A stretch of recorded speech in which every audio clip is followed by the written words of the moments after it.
Assalamualaikum warahmatullahi wabarakatuh. Saya Rosali Fitri Ibrahim dengan NPM 121202040.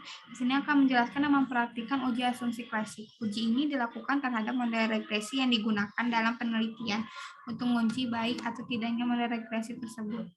Dalam penelitian ini, uji asumsi klasik digunakan untuk menguji bahwa analisis regresi bebas dari asumsi klasik seperti normalitas, multikolonialitas, dan heteroskedastisitas. Uji normalitas yang bertujuan untuk menguji apakah dalam model regresi atau variabel pengganggu atau residu memiliki distribusi normal atau tidak. Kedua, ada uji multikolonialitas yang bertujuan untuk menguji apakah pada model regresi ditemukan adanya korelasi antara variabel bebas atau model regresi yang baik seharusnya tidak terjadi korelasi di antara variabel independen. Ketiga, uji heteroskedastisitas untuk mengetahui apakah dalam model regresi terdapat kesamaan varian seri residual suatu pengamatan ke pengamatan lainnya. Dalam uji normalitas terbagi dua analisis. Pertama, ada analisis grafik. Kita bisa grafik dari grafik kita bisa melihat dari grafik histogram yang membandingkan antara data observasi dengan distribusi yang mendekati distribusi normal. Yang kedua ada norma P-plot. Di normal P-plot ini itu membandingkan distribusi kumulatif dari distribusi normal. Ketiga, selanjutnya ada analisis statistik untuk uji normalitas, yaitu dilakukan menggunakan uji one sample Kolmogorov-Smirnov yang merupakan uji normalitas umum digunakan karena dinilai lebih sederhana, tidak menimbulkan persepsi. Uji ini dilakukan dengan nilai tingkat signifikan 0,05. Pengujiannya dapat dilakukan dengan profitabilitas dari Kolmogorov-Smirnov z-statistik asymptotel. Jika asymptotelnya kurang dari 0,5, maka data nilai residualnya dalam suatu regresi tidak terdistribusi normal. Jika lebih dari 0,05, maka terdistribusi normal. Selanjutnya ada uji multikolonialitas yang dilihat dari tolerance value dan variance inflation factor-nya pada tabel koefisien. Kriterianya jika tolerance value-nya kurang dari 0,1 atau VIF-nya lebih dari 10, maka terjadi multikolonialitas. Jika tolerance value-nya lebih dari 0,1 atau VIF-nya kurang dari 10, VIF-nya kurang dari 10, maka tidak terjadi multikolonialitas. Selanjutnya, uji heteroskedastisitas dapat dilihat dari grafik scatter plot. Grafik ini adalah nilai prediksi variabel dependency spread dengan residualnya relatif.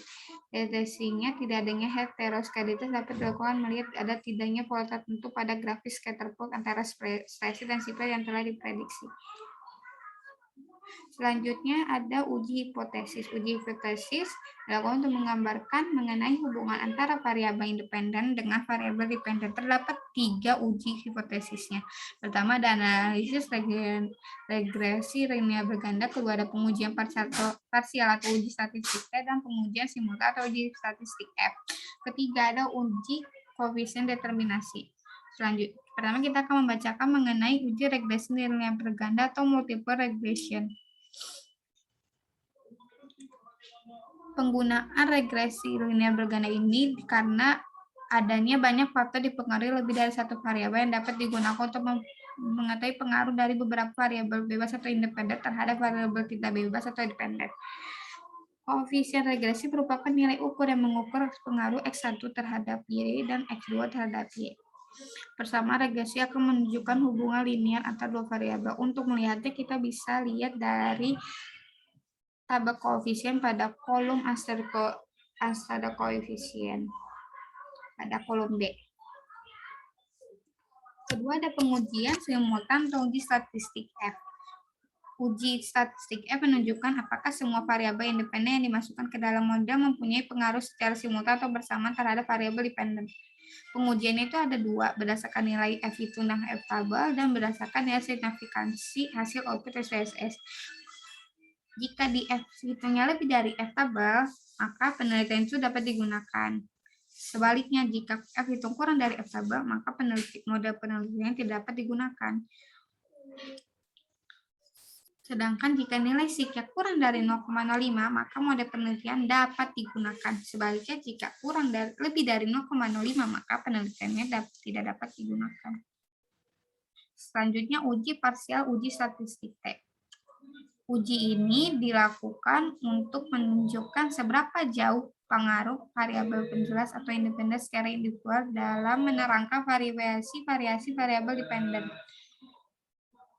Pengujiannya ada dua, yaitu berdasarkan teknik hitungan tabel dan berdasarkan nilai signifikansi hasil output SPSS. Jika nilai teknik hitungnya lebih dari tabel, maka variabel bebas terpengaruh terhadap variabel. Jika teknik hitungnya kurang dari tabel, maka variabel tidak berpengaruh. Sedangkan jika signifikannya kurang dari 0,5, maka variabel bebasnya berpengaruh. Jika nilai signifikannya lebih dari 0,05, maka variabel bebasnya tidak berpengaruh signifikan. Terakhir, uji koefisien determinasi atau R-squared. Ini untuk mengetahui seberapa jauh kemampuan model dalam menerangkan variasi variabel dependen. Nilai koefisien determinasi adalah antara 0 dan 1. Nilai koefisien determinasi yang kecil berarti kemampuan variabel independen dalam menjelaskan variasi variabel dependen amat terbatas. Kita bisa melihat ada tabel model summary pada kolom R-squared. Selanjutnya kita langsung mempraktekannya pada SPSS. Pertama kita harus memasukkan datanya dulu. Di sini saya sudah memasukkan datanya.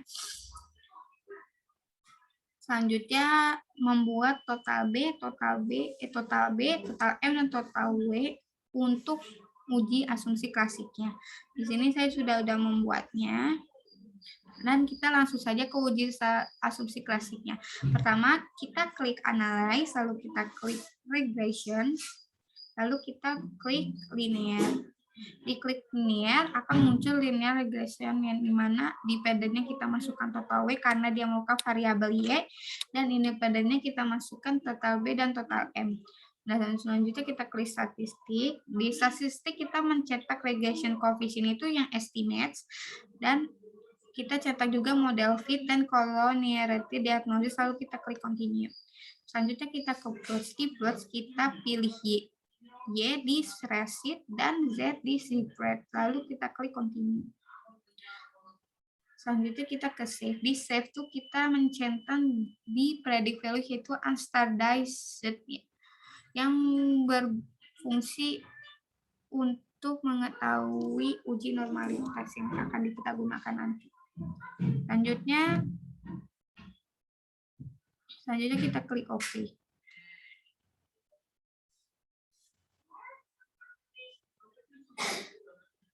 Hasil ini belum termasuk uji normalitas.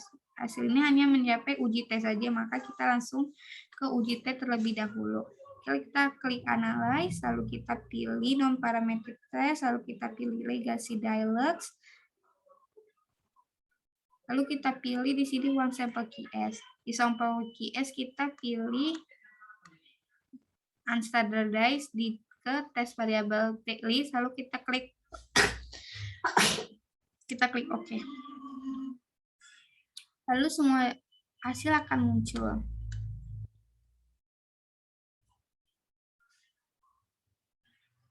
Di sini kita akan membacakan uji normalitas terlebih dahulu.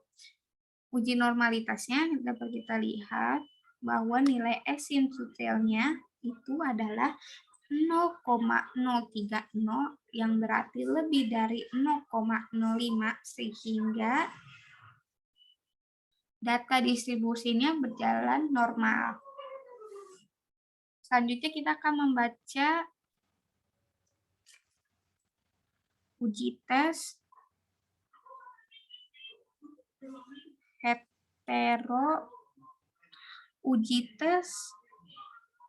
heteroskedastisitas. Uji ini kita bisa lihat berdasarkan dalam scatter plot, grafis scatter plot. Dalam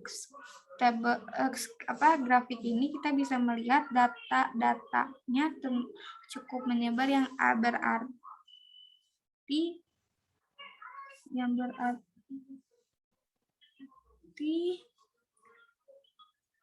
berarti tidak ada masalah mengenai data pertanyaan tersebut, sehingga ini dapat dilanjutkan. Selanjutnya kita akan membaca uji tabel multikon yang ada di tabel koefisien. Kita akan membacanya dari collinearity di statistik. Untuk toleransi bisa kita lihat bahwa nilainya itu 0,789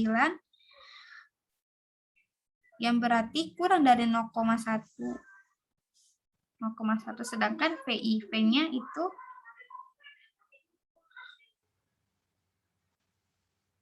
VIV-nya itu 1,268.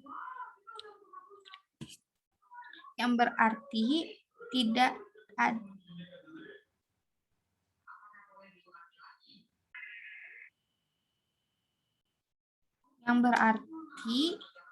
tidak adanya terjadi multikolonialitas karena nilai toleransi kurang dari lebih dari 0,1 dan VIV-nya kurang dari 10. Selanjutnya kita akan membacakan uji koefisien determinasi atau R-square.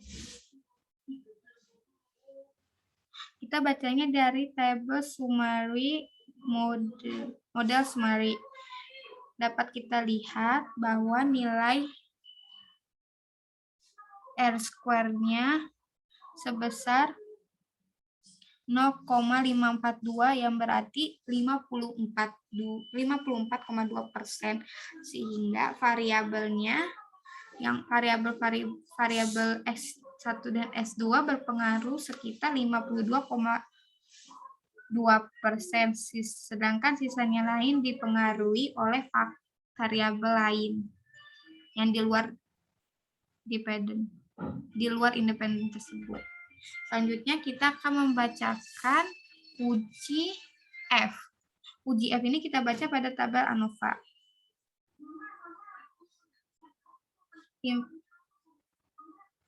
Sebelumnya kita akan membacakan hipotesisnya.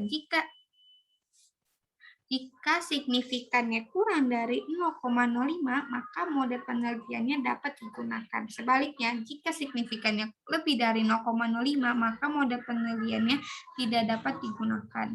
Dan kita bisa lihat di uji F ini, nilai signifikannya 0,000, yang berarti kurang dari 0,05, sehingga mode penelitiannya dapat kita gunakan. Selanjutnya kita akan ke uji T. Di uji T kita bisa lihat di tabel koefisien.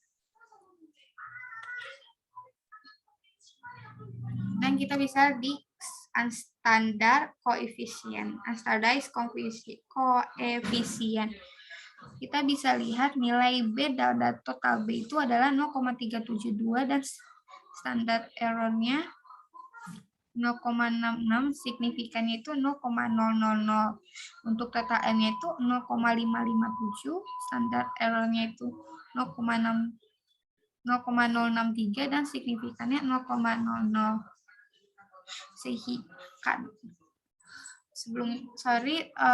Untuk hipotesisnya, jika signifikannya kurang dari 0,5, maka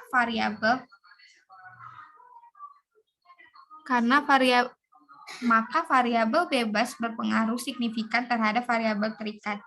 Jika lebih dari 0,05 signifikannya, maka tidak ada pengaruh variabel bebas terhadap variabel terikat. Dapat kita bisa lihat bahwa total B dan total M itu mempengaruhi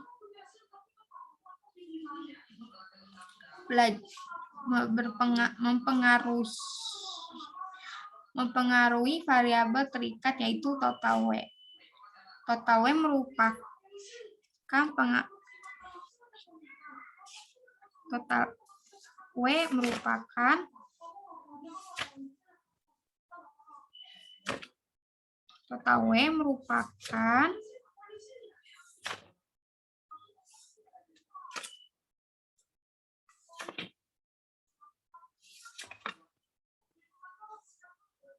Total B merupakan belajar mandiri, total M motivasi berprestasi, dan W itu pengaplikasian aplikasi SPSS. Dapat kita lihat bahwa total B dan total M mempengaruhi untuk total W. total W mempengaruhi dan kita bisa simpulkan motivasi berprestasi atau total M sangat mempengaruhi total W. Semakin tinggi motivasi kita, semakin besar kita untuk mendapatkannya.